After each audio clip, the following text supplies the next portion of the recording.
Et nous sommes avec Charles-Ange Ginesi jusqu'à 13h, président du Parc national du Mercantour. On a déjà parlé de l'environnement depuis le début de cette émission, puisque le développement durable est l'un des fils conducteurs de votre action publique. Le Parc national du Mercantour s'ouvre de plus en plus au grand public et même à l'économie du tourisme avec différentes actions comme la marque Esprit Parc ou encore la candidature au patrimoine mondial de l'UNESCO.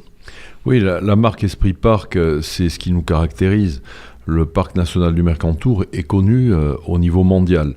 Nous avons aujourd'hui l'expérience, notamment avec les réseaux sociaux, avec le numérique, et la démonstration qu'il est difficile d'avoir une marque qui marche bien. On peut essayer de vendre sa propre et de lancer sa propre ligne. Elle est toujours difficile à mettre en œuvre avec des moyens financiers très coûteux.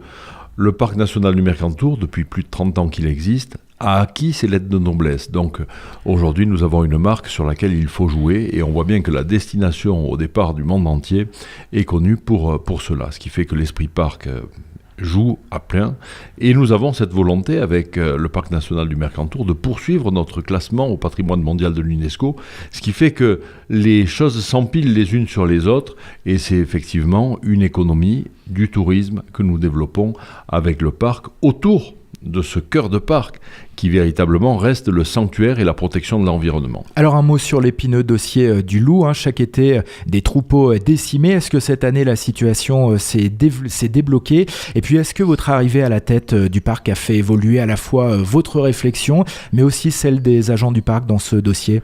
Dire que la situation est réglée sur le plan du loup, certainement pas. Dire que la situation s'est améliorée, je le pense. Les attaques que nous avons eues dans les Alpes-Maritimes sont la démonstration que les tirs de prélèvement, la régulation du loup a porté ses fruits. Il y a eu moins de dégâts que les autres années, mais les dégâts restent là. Donc il faut savoir équilibrer entre la protection des espèces animales et la protection de l'homme qui assure une certaine activité et qui lutte contre la fermeture des milieux.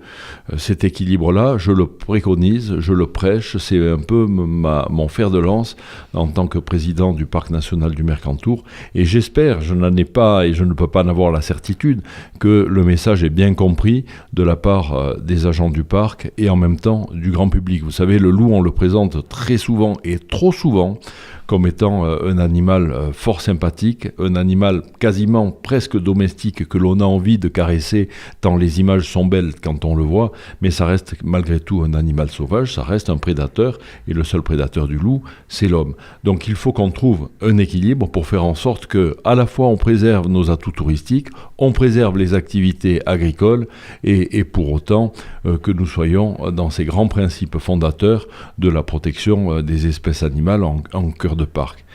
C'est un engagement que j'ai pris. Je crois que petit à petit, on est sur ce créneau-là et nous y arrivons. Mais n'oublions pas que le Parc national du Mercantour n'est pas le porteur du loup. Oui. Le loup aujourd'hui est une espèce qui gagne un département par an. Un département français, ça veut dire que la progression est très forte et que si nous ne prenons pas d'autres dispositions que celles qui sont prises aujourd'hui, on va face à de gros problèmes. Et dans quelques instants sur Oxygène, on se retrouve pour parler de la communauté de communes Alpes Azur.